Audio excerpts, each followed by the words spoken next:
ছাত্ররাও কিন্তু যুবক। বয়সের বিবেচনায় যারা কলেজ, স্কুল, মাদ্রাসা, ইউনিভার্সিটিতে পড়ে তাদের মধ্যে তারুণ্য আছে, যৌবন আছে।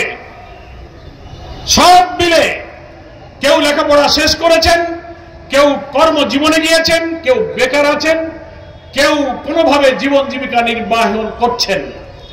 এই যুবক ছাত্রদের নিয়ে আজকের এই সমাবেশ। ফলে যুবক যারা, তারা হচ্ছে একটা শক্তির প্রতীক। যৌবন হচ্ছে একটা শক্তির প্রতীক। ইংরেজিতে বলা হয় youth is the best time of life. যৌবন হচ্ছে জীবনের সবচেয়ে শ্রেষ্ঠ সময়। দুনিয়ার ইতিহাসে যত আন্দোলন, যত সংগ্রাম, যত সভ্যতার ভাঙা গড়ার ইতিহাস সৃষ্টি করেছে সেই দেশের ছাত্র এবং যুব সমাজ। ছাত্র, শ্রমিক, যুব সমাজের সম্মিলিত সংগ্রামের মধ্য দিয়ে আমরা জুলাইয়ের গণ অভ্যুত্থানে আমরা ফ্যাসিবাদকে কিন্তু বিদায় করতে বাধ্য করেছি। ফলে যুব সমাবেশ মানে হচ্ছে তারুণ্যের সমাবেশ। যাদের জীবন আছে, শক্তি আছে, এনার্জি আছে, স্ট্যামিনা আছে, যাদের মেধা আছে, মনন আছে, যারা ভাঙতে পারে, যারা গড়তে পারে ডুমুরিয়া ফুলতলাকে সেই প্রাচীন সমাজ ভেঙে নতুন বাংলাদেশ গড়ায় ফুলতলাবাসী ঐতিহাসিক ভূমিকা রাখবে।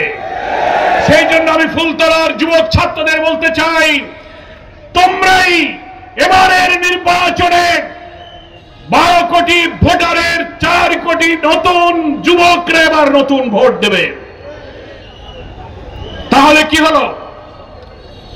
12 কোটির 4 কোটি যদি যুবক ভোটার হয়, 3 ভাগের 1 ভাগ হচ্ছে তরুণ ভোটার। কি বলেন?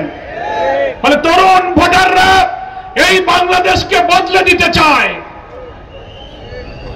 বয়স আমি ডুমুরিয়ায় বলেছি, যুবক আর তরুণ মানেই কিন্তু 20, 25, 30 বছর বয়স হওয়া লাগবে তা না। অনেক সময় 50, 60 বছরের লোকেরাও কিন্তু তারুণ্য, শক্তি, মেধা, সাহস দিয়ে কিন্তু যৌবন এবং শক্তির প্রতীক হিসেবে কাজ করে।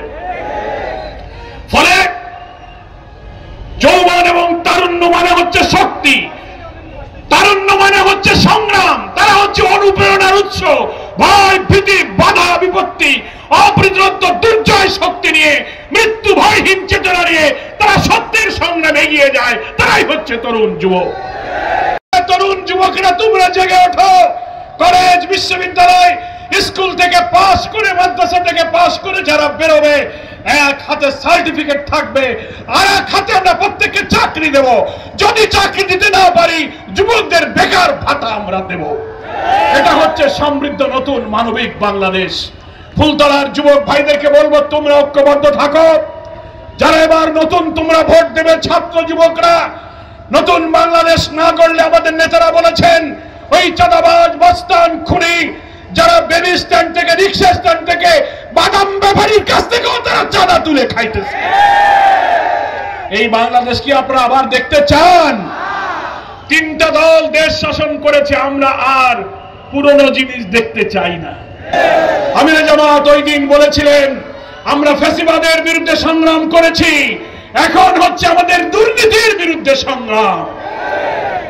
দুনিয়ার অনেক দেশ ঘুরে এসে উনি বলেছেন, সব দেশের লোকেরা বলেছে, জামাত ইসলামের আমির, আপনাদের এই সুন্দর বাংলাদেশকে যদি আপনারা দুর্নীতি মুক্ত একটা corruption free economy, corruption free society, একটা সাস্টেনেবল ডেমোক্রেসি দিয়ে সুশাসন যদি কায়েম করতে পারতেন, তাহলে এই বাংলাদেশ মালয়েশিয়া, সিঙ্গাপুরের চেয়ে একটি উন্নত, আধুনিক, সমৃদ্ধ বাংলাদেশের রূপ লাভ করত। আমি ফুলতলার যুব ছাত্রদের বলবো, তোমরাই হচ্ছে আগামী দিনের সেই নতুন বাংলাদেশ গড়ার শক্তি। আমরা আছি, আবার কখন চলে যাব এই বাংলাদেশ থেকে যাবে, এমন বাংলাদেশ আমরা রেখে যাব আমাদের সন্তানেরা যেন আর চাঁদাবাজ, খুন, ধর্ষণের মতো নিষ্ঠুর মানবতা বিরোধী কাজের সাথে দেশের সন্তানরা সম্পর্ক না রাখে। আপনি চিন্তা করতে পারেন দেশের মানবতা, মানুষত্ব কোথায় গিয়ে পৌঁছে গিয়েছে। মাকে বেঁধে রেখে মেয়েকে ধর্ষণ করা হচ্ছে, স্বামীকে বেঁধে রেখে স্ত্রীকে ধর্ষণ করা হচ্ছে। কি হচ্ছে কিনা বলেন? চাঁদা নেই সেই অপরাধে পাথর দিয়ে মাথায় আঘাত করে করে মানুষকে দিনের বেলায় হত্যা করা হয়েছে। তাহলে আমাদের দেশের মানবতা, মনুষ্যত্ব কোথায় পৌঁছে গিয়েছে? তরুণ ছাত্র যুবকদেরকে সেই বাংলাদেশ গড়তে হবে যারা রাষ্ট্র ক্ষমতায় যাবে তারা যেন আর দুর্নীতি করতে না পারে, চুরি করতে না পারে, ধর্ষণ করতে না পারে। সেটা কোথা থেকে আসবে? মানব রচিত কোন আইন দিয়ে হলে হবে না। আসমান থেকে নাজিল হওয়া কোরআনের আইন আর সত্যকের শাসন হলেই কেবল দুর্নীতিমুক্ত বাংলাদেশ তৈরি হবে।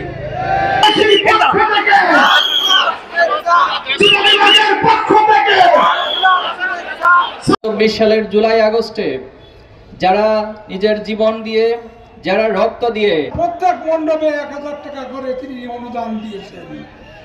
মানুষ বলে যে জামাত ইসলামী হিন্দুদের হত্যা করে সেই লাশের উপর নৃত্য করার যে পৈশাচিক দৃশ্য, তার উপজেলা এবং খানগঞ্জ থানা কর্তৃক আয়োজিত ছাত্র আল্লাহ খোদামের মানুষের হাতে নেতৃত্ব তুলে দেওয়া হবে।